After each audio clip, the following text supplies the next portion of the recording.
Deməli belə. Deməli Böyük Səlcuq imperiyasının parçalanmasından sonra siyasi mərkəzini itirmiş Oğuzlar neynədi? Monqol yürüşlərinin nəticəsində qərbi Anadoluya sıxışdırıldı. Biz burada Anadolu göstərəndə haranı göstərə bilərik? Anadolu hansı tərəfdir? Anadoluya. Bax bu ərazilərə fikir verin. Diyarbəkir, Anadolu. Yaxşı, bax bu ərazilərə gəlib burada məsmun saldılar. İndi biz deyəcəyik ki, həm Monqol yürüşlərinin nəticəsində zəifləməz, həm də Əmir Teymurun Türk müsəlman dünyası birləşdirmə siyasəti onun ölümündən sonra iflas olacaq. Yəni birləşdirə bilməyəcək. Və bunun nəticəsində Azərbaycandan Anadoluya, İraqdan Suriyadək Oğuz Türkmen boylarının yeni siyasi dirçəlişi şərait yaradacaq. Nə deməkdir o? Biz nə dedik? Monqolların yürüşləri ərəfəsi, Monqollar artıq zəifləmişdi, yaxşımı? Bir də Əmir Teymurun Türk müsəlman dünyasını birləşdirmək cəhdi alınmayanda neynədir onlar? Azərbaycandan gəldilər hara Anadoluya, İraqdan da hara Suriya. Azərbaycan haradadır, buradadır da. Azərbaycandan gəldilər Anadoluya, bir də hara gedəcəklər? İraqdan dedik hansı ərazilərə gedirlər? Suriya ərazilərinə doğru gedirlər. Suriyada bilirsiniz də haradır deyib, bura iki çay arası. Dəcə Fərəd çaylarını keçirlər, üzü yuxarı Suriya. İstəsək onu xəritədə də göstərə bilərik. Yaxşı, haradaydı Suriya ərazisi? Deməli, haranı dedik? Baxın, Suriya ərazisini görürsünüz burada, Suriya. Azərbaycandan gəldilər, hara Anadolu, bax görürsünüz, Anadolu Türkiyə bizim yaxınımızdadır. Bir də İraqdan gəldilər, hansı ərazilərə? Suriya ərazisində məskən saldılar. Ümumiyyətlə, belə götürəndə mən sizə bir şey deyim.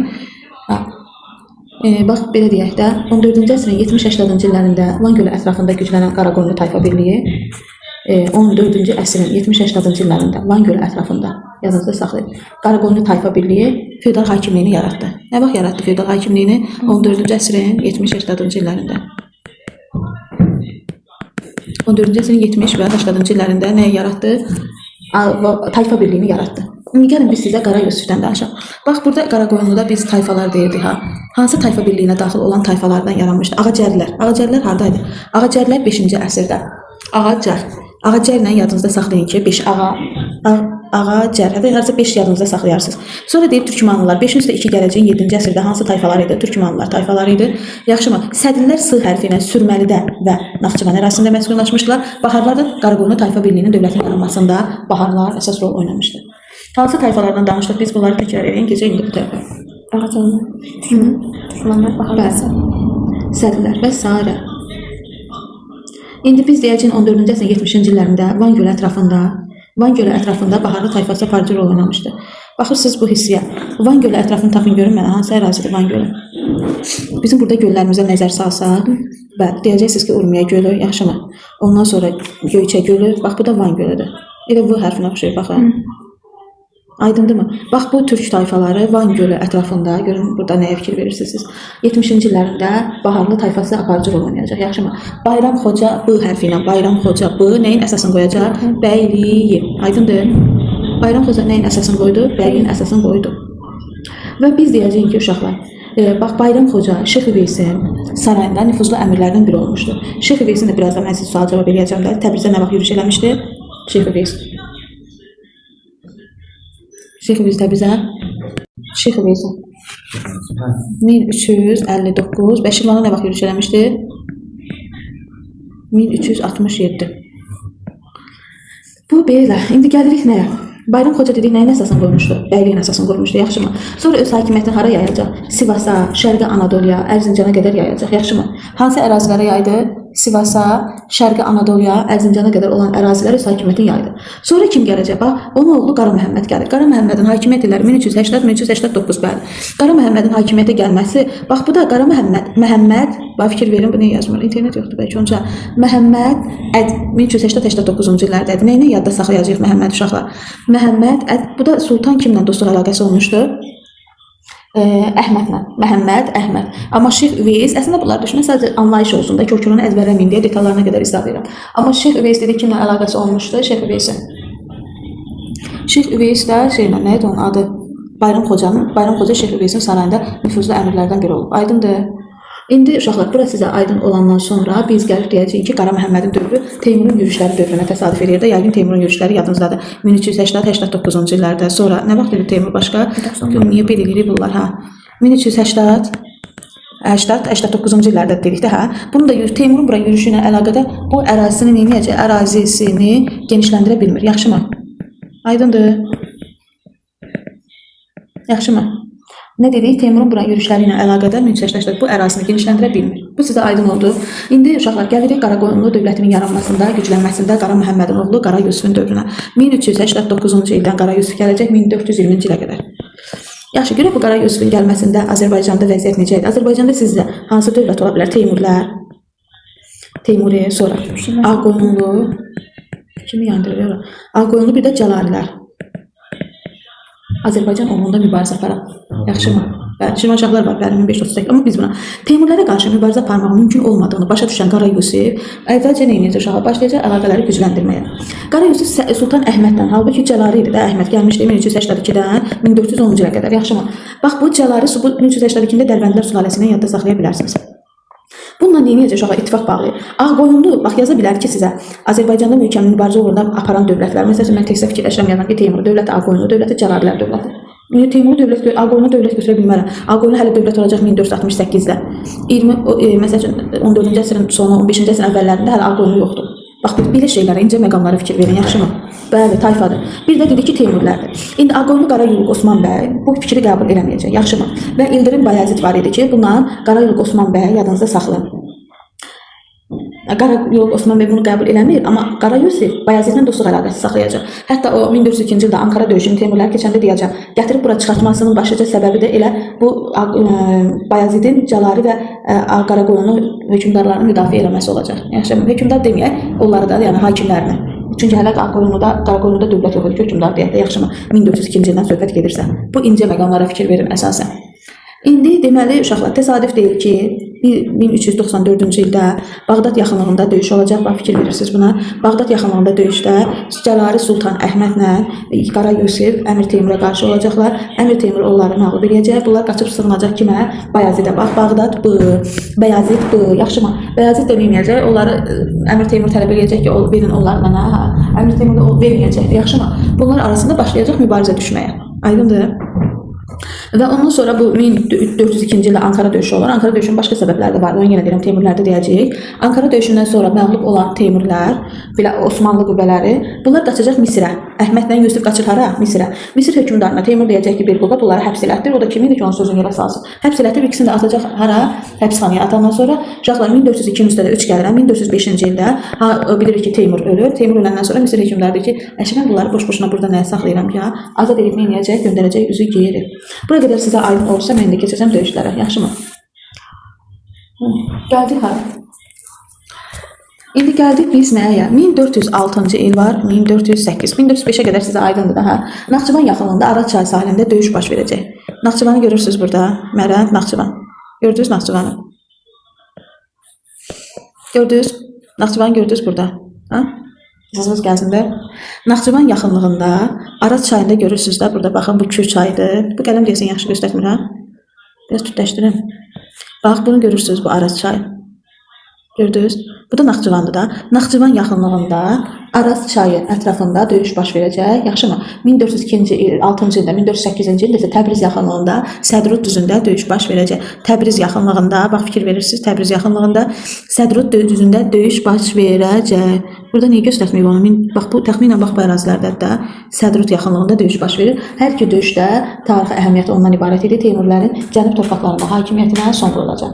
Halda bəli, hakimiyyət kimlərin əlinə keçəcək? Uşaqlar Qaraqoyunların əlinə. Aydındır bura sizə. Bundan sonra Cəlalilərlə Qaraqoyunlar arasında münasibət pisləşəcək. Cəlali hökmdarı Sultan Əhməd Qara Yusifin nüfuzunun artmasını qısqançlıqla qarşılayacaq. Həmçinin Sultan Əhməd deyəcək, Həmədan yaylaqlarının mənə verilməsini istəyəcək. Yaxşımı? Bu mübarizə nəticəsində bir dənə xəritədə fikir verin. 1410-cu ildə məşhur Əsəd döyüşü baş verəcək. Əsəd döyüşündə Əsəd kim məğlub olacaq? Əhməd. Aydındır? Əsəd döyüşündə Əhməd öldürüləcək, beləliklə də Qaraqoyunlu dövləti süqut edəcək. Və sonra bunlar öz ərazilərini hara yayacaqlar? Kürdən cənubdakı Azərbaycan torpaqları, fikir verin, Kür çayıda. Görürsünüz, mən şimal demədim ki, Kürdən haranı deyirəm? Cənubdakı Azərbaycan torpaqları, şərqi Anadolu, fikir verdiniz. Gürcüstanın şərqi hissəsi, yuxarıda uşaqlar Gürcüstanlısı bizə şərqi düşür də, baba bu hissəsi. Yəni qələmlə yazı yazdığımız hissə və Qərbi İran və İraq. Haranı dedim?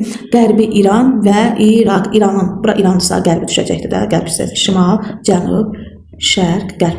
Qərbi İran və İraqın bir hissəsi bizə düşəcəkdir. Beləliklə paytaxtı Təbriz olan Qaraqoyunlu dövləti yarandı. Təbriz də buradadır. Arazdan aşağıda. Aydındır bura qədər. İndi Qara Yusifin uşaqları daxili siyasətində oğlu Pirbudağı gətirib hökmdar elan edəcək. Vaxtilə oğlu Pirbudağı Qara Yusifə vermişdi ha. Qara Yusif də onu nə etmişdi? Oğulluğa götürmüşdü. Aydındır? İndi bu nə edəcək? Qara Yusifi gətirib özünə Pirbudağı özünə sultan titulu götürəcək də ha və başlayacaq ali hakimiyyəti öz əlində saxlamağa. Adı Pirbudağ olacaq da yaxşımı? Çünki niyə özün şah elan edib sultan elan bilməz? Sultan nəslindən deyildi. Amma Pirbudağ Sultan Əhmədin oğulluğa vermiş ancaq nədir? Dəxli var ki, oğulluqsa oğlum sayılır da yaxşımı? İndi bundan sonra 1468-ci illərdə deyəcəyim ki, Azərbaycanda yeni sülalə Qaraqanlı dövlətinin əsası qoyuldu. Ərazilərinə diqqət edin. Kürdən cənubdakı Azərbaycan torpaqları, Anadolu şərqi, Gürcüstan da fikir verin də şərqi düşür. İranın məntiqlə götürəndə bizə qərbi, bir də qərbi hara? İran, İraq. Aydındır? İran. Əssalam. İndi 1407-ci ildə Şirvanşah 1-ci İbrahim, yadınızda saxlayın ki, Şərqi Gürcüstana yürüş edir. Sonra 1410-cu ildə uşaqlar döyüş baş vermişdi Əsəd döyüşündə. 1-ci İbrahim hara getdi ya? Əsəd döyüşü baş vermişdi də. Əsəd döyüşündə 1-ci İbrahim oğlunu göndərir Kəymərsə köməyə. Hansı döyüşdə? Əsəd döyüşündə 1410-cu ildə. Və ondan sonra deyəcəyim ki, İbrahimə məktub göndərildi. Yəni xəbər edir ki, gəl mənlə barışaq, yaxşımı? Gəl mən tərəf. O da ona sərf eləmir və Qara Yusifə tabe olmur. Bütün bunları nəzərə alaraq 1412-ci ildə Kür çayı sahilinə yaxınlığında döyüş baş verəcək. Döyüş nə vaxt baş verdi? 1412-ci ildə harda? Kür çayı sahilində döyüş baş verdi. 1-ci İbrahim və onun müttəfiqləri var idi, yazınızda saxlayın. Kür çayı sahilində döyüşdə uşaqlar müttəfiqlərinə fikir verin. Yenə Kürki Konstantin. Bax, fikir verin. Seyid Əhməd. Əli yox ha, əli getdi. Ömrü qısa idi. Seyid kim idi? Əhməd. Ay sağ olun. Bir də nə demişdi? Qaraqoyunlar tərəfindən nəticədə nə baş verdi uşaqlar? Nəticədə 1-ci İbrahim nə edəcək? Məğlub olacaq. Onu aparıb həbs elətdirəcək. Gürcü çarına 300 əyanı dərhal edam elətdirəcək. 300 dənə də əyanı. Yaxşımı? Kimi dedik? Gürcü çarı Gəldik nəyə? 1400 harda qalmışdı? Fikrimizdə yayındı. Biz dedik ki, hədə nəysə 1412-ci ildə Kür çayı sahilində döyüş baş verəcək. Kür çayı sahilində döyüşdə kimi məğlub eləyəcək? İbrahimi də 1412-ci ildə bəli İbrahimi məğlub eləyəcək. Sonra İbrahimi sənətkarlar oradan yığıb verəcəklər, onu azad eləyəcək. Dedik ki, nə baş verdi? 1412-ci ildə nəysə də bu Kür çayı sahilində döyüş baş verir. İbrahim Şirvanı məğlub eləyəcək, hakimiyyəti hara yayacaq? Şirvana. İndi gəldik biz nəyə? Qara Yusif, bax bir dənə burada fikir verin. Şahrux gələcək, hakimiyyətə gəlir Şahrux. Hardasa 1407-ci ildən 1447-ci ilə qədər Teymurlərdə Şahrux gəlmişdi hakimiyyətə. Şahrux hakimiyyətə gələndə, bax buna bir dənə fikir verin. Şahrux Qara Yusifin Azərbaycanı nəzarəti altına alması, ondan sonra Qəzvini, Sultaniyəni onlardan alması, ticarət yolları idi da Qəzvin və Sultaniyəni. Şahrux heç cür barışa bilmirdi. Yaxşımı? Ona görə də 1420-ci ildə o hücuma başlayır. Çox uşaqlar deyir ki, xeyr, Şahruxla Yusif qarşı-qarşıya gəlməyib. Amma xeyr, Yusiflə Şahrux qarşı-qarşıya gəlib, aydındır. Amma Qara Yusif, bax yadınızda saxlayın, öz ordusu ilə başlayır hərəkət etməyə. Amma yolda xəstələnib öləcəkdir, aydındırmı? Ordusu başsız qalandan sonra, bir də bir şey deyim də, Qara Yusiflə Şahrux qarşılaşır, Amma Qara Yusif qalib gəlmişdi də, Şahrux uğur qazana bilmir. Bu sözə fikir verin. Yusifdən sonra hakimiyyətə kim gəlir? İskəndər. Qara İskəndər gəlir hakimiyyətə. Kim gəlir hakimiyyətə? Qara İskəndər. Bəli. Qara İskəndər hakimiyyətə gələndə biz deyəcəyik ki, bu zaman Şahruxun müttəfiqlərinə fikir verirsiniz uşaqlar. Şahruxun müttəfiqləri 1-ci Xəlilullah, bir kim olmuşdu? Xəlilullah, burada səhv yaza bilərəm o heç. Bir də deyəcəksiniz ki, 1-ci Xəlilullah da hakimiyyətə gəlir, deyim də sizə. 1417-də İbrahimdən sonra gəlmişdi, 1462-ci ildə. 1-ci Xəlilullah olacaq, Şahruxun müttəfiqi, Şahrux, fikir verirsiniz, Xəlilullah. Bir də ki, Ağqoyunlular olacaq ki, Ağqoyunlu bəyliyi idi ki, Şahruxun tərəfini tutacaqdır. Şahrux gəlir Qarabağa daxil olacaq. 1421-ci ildə məşhur Alaşgert döyüşü olur. Yadınızda saxlayın, Alaşgert, İskəndər. Alaşgert, İskəndər, aydındır. İskəndər baş verən Alaşgert döyüşündə Şahrux qalib gələcək. Ümumiyyətlə yadınızda saxlayın ki, 14-cü əsrin biz 20-30-cu illərindən danışırıqsa, Baharlı sülaləsi Azərbaycanda möhkəmlənmək uğrunda Teymurlarla mübarizə aparır. Bax, sonralar yadınızda saxlayın. Şirvanşahlar, Xəlilullah idi da, Ağqoyunlu, amma Ağqoyunlarda hələ dövlət deyil də, tayfalarla birlikdə nə edəcəklər? Şahrux Azərbaycan üzərinə yürüş edəcək. 1421-1435-ci ildə isə Təbriz yaxınlığında döyüş baş verəcək. Aydındır sizə. İndi biraz deyəndən sonra refleksiya edəcəm. Cahan Şahı gətirəcək hakimiyyəti, İskəndəri məğlub edəcək. İskəndər də 1435-dən yadınızda qalsın, Şahrux ölənə qədər Cahan Şah Şahruxdan asılı olur. Şahrux 1400 öləndən sonra isə Cahan Şah 1435-dən 1467-ci ilə qədər nə edəcək? Azərbaycanı idarə edəcəkdir. 1436-dan İskəndər öləndən sonra kim gəlir? Cahan Şah. Nə vaxta qədər? 1436 hakimiyyətlər 1467. Amma 67-ni 2 yerə böləcəm. Asıllıq dövrü nə vaxta qədər olacaq? 47-yə qədər. Aydın olur bu da sizə. Beləliklə də Ərəb və Əcəm xaqanlarının sultanı, Türk və Deyiləm sultanlarının sahibi adlandırılan Cahan Şah, Şahruxun ölümündən sonra artıq müstəqil fəaliyyət başlayacaq. Cahan Şahın dövründə iqtisadi və hərbi qüdrəti artacaq. Cahan Şah oturaq, bax yadınızda qalsın, oturaq əhaliyə, iri tacirlərə arxalanacaq. Cahan Şah, nə cür yadda saxlayın, ipucu verim sizə. Cahan Şah oturaq. Yadınızdadır ki, biz oturaq feodallara arxalanan kimlərin adlarını çəkmişdik? Ben keçdiklərimizdə. Aha, keçənlərə kim idi? Yola, amma oturaq feodallara arxalanan, bəli. Qazan xan, aydındır. Bu da belə uşaqlar. Oturaq əhaliyə, iri tacirlərə arxalanaraq mərkəzi hakimiyyəti möhkəmləndirəcək. Osmanlı dövlətinin hələ, bax yadınızda saxlayın, dostluq münasibətləri Cahan Şah onlarla davam elətdirəcək. Ağqoyunlarla mübarizədə uşaqlar uğur qazana bilmədi. Aydındır. Kimlə mübarizədə? Ağqoyunlu. Aydın oldu. Və beləliklə Teymur şəhzadələri arasında mübarizə baş verəcək. Oğlu Pirbudaq, arzu fikir ver, Pirbudaq, Bağdadda, Bağdad, Həsən Əlinin isə Təbrizdə baş verdiyi üsyanla əlaqədar bu Teymurlarda o qədər möhkəmlənə bilməyəcək. Amma buna baxmayaraq mən sizə bir şey deyim ki, bax bu 50-ci illərində Qum, Kəşən, Yəz, Kirman, İsfahan. Əcəm İraqı, yaxşı bunu da deyək, Əcəm İraqı. İranın mərkəzi. Sonra hara dedim? Qum, Kəşən, Yəzd, sonra bəli. Bu əraziləri bilmə. Əcəm İraqı İranın mərkəzi və şərq əyalətlərini. İranın mərkəzi və şərq əyalətlərini Qum, Kəşən, Yəzd, Kirman, İsfahan tutacaqdır. Aydındır. Ondan sonra biz deyəcəyik ki, 1458-də Herata daxil olacaq. Aydın oldu sizə. Heratı tutur. 1459-cu ildə hansı müqaviləni imzalayır? Herat müqaviləsini imzalayır. Aydındırmı? Herat müqaviləsini imzalayır. Amma bayaq dediyim kimi oğlu Pirbudağın harda üsyan baş verir? Bağdadda. Həsən Əlinin isə Təbrizdə baş verdiyi üsyanla nə edəcək? Teymurlərdə möhkəmlənə bilmir və buranı nə edir? Tərk edib çıxıb gələcəkdir. Aydındırmı? Aydın oldu sizə. Və uşaqlar 1467-ci ildə Muş döyüşü baş verəcək. Muş döyüşünün nəticəsində Həsən Əli, yadınızda saxlayın.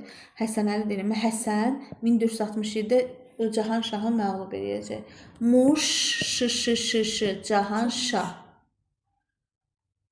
Aydındırmı? Ondan sonra 1468-ci ildə Qaraqoyunlu dövləti tənəzzülü get-gedə artdı.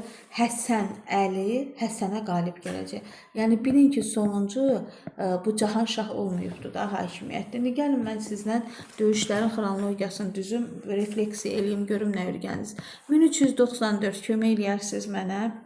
1406 sonra 1408 1410 1412 12-nin tərsinə çevirəcəm. 1421, 1435, 1467, 1468.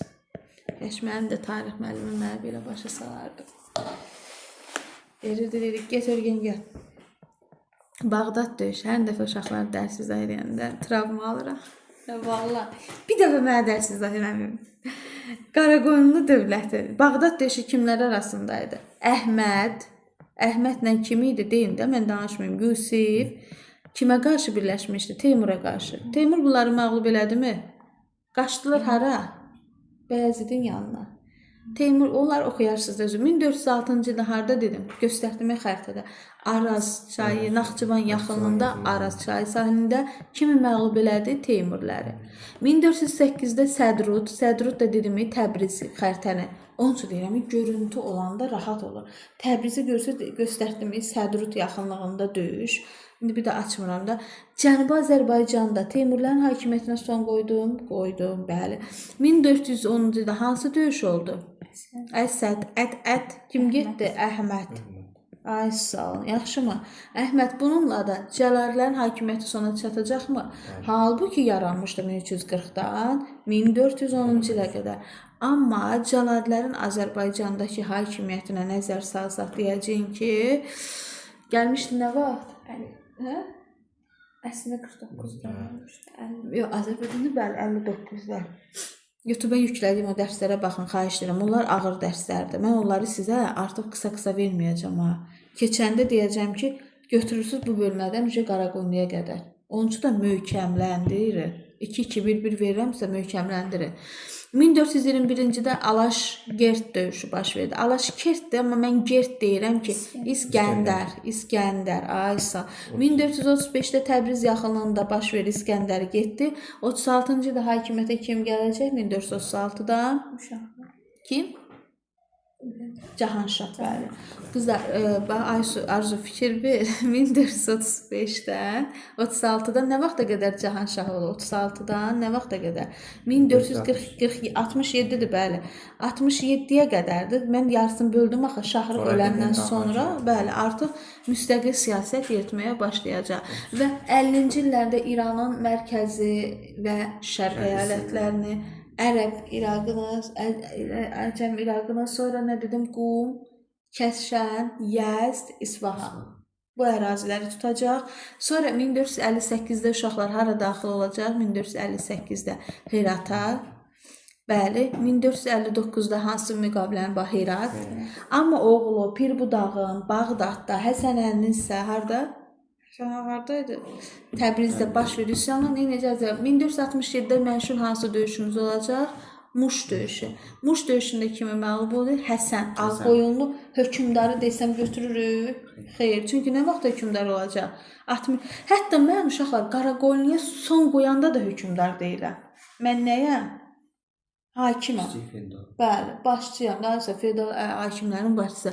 68-də son qoyandan sonra Təbrizi tutan və ərazilərinə nəzər salsaq Qaraqoyunların Kür çayından cənubdakı Azərbaycan torpaqları, Gürcüstanın şərqi, sonra nə demişdi? Anadolunun bəli şərqi, İranın dedim ki, qərbi və şərqi, ay sağ olun. Bir də Ərəb, İrağı, bir də Anadolu dilimi İranın harasıydı?